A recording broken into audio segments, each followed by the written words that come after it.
যারা মনে করেন যে বাংলাদেশের হাওয়া বাতাস বেশি ভালো নয়, কি কথা কান? এই বাংলাদেশে আমার নবীজির বিরুদ্ধে ফতুয়াবাজি আছে না নাই?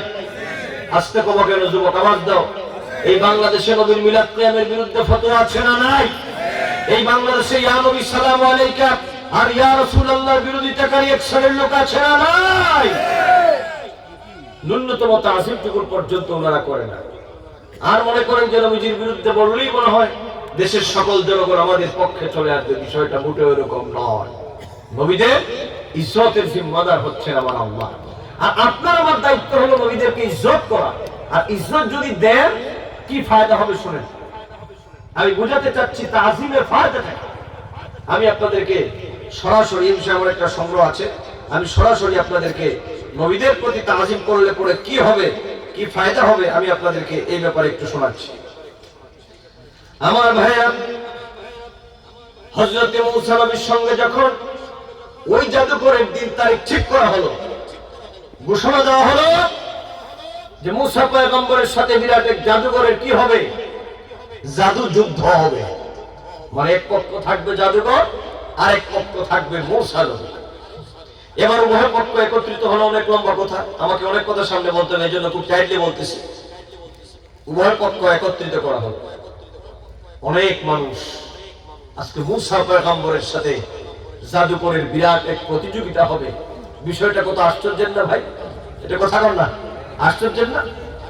লোকেরা জড়ো হয়ে গেল।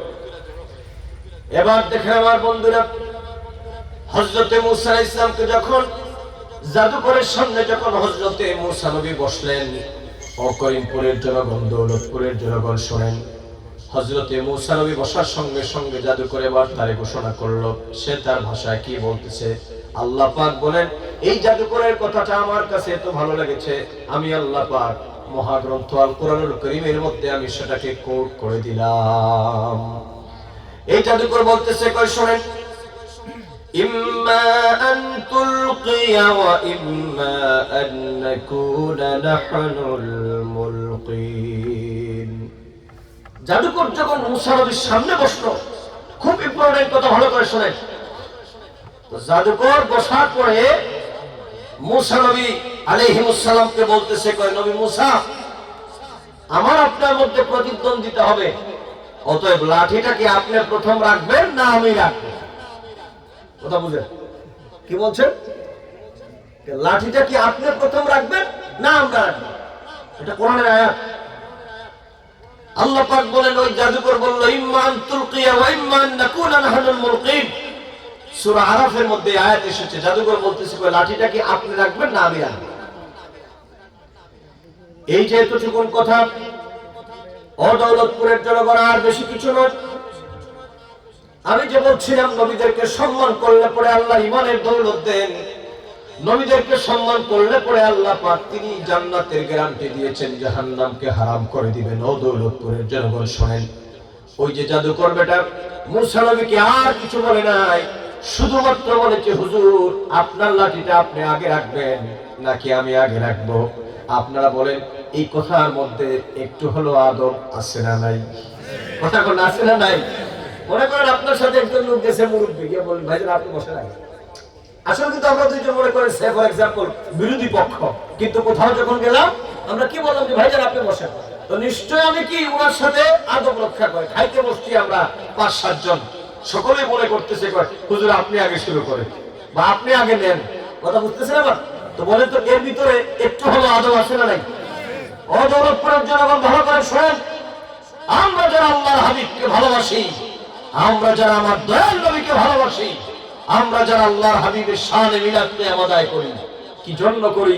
এই কথাগুলা দিলের মধ্যে গেঁথে বাড়িতে গিয়ে চিন্তা করবেন, আমরা কেন আহলুস সুন্নাত ওয়াল জামাতের অনুসারী, আর নবীর পক্ষে আমরা কেন থাকি। নবীজির প্রতি বিন্দু পরিমাণ মহব্বত প্রদর্শন করলে পরে আল্লাহ কি ফায়দা দেন দেখেন। আর বেশি কিছু বলে নাই, বলছে হুজুর আপনার লাঠি রেখে আপনি আগে রাখবেন, বিরাট কিছু তো বলে নাই।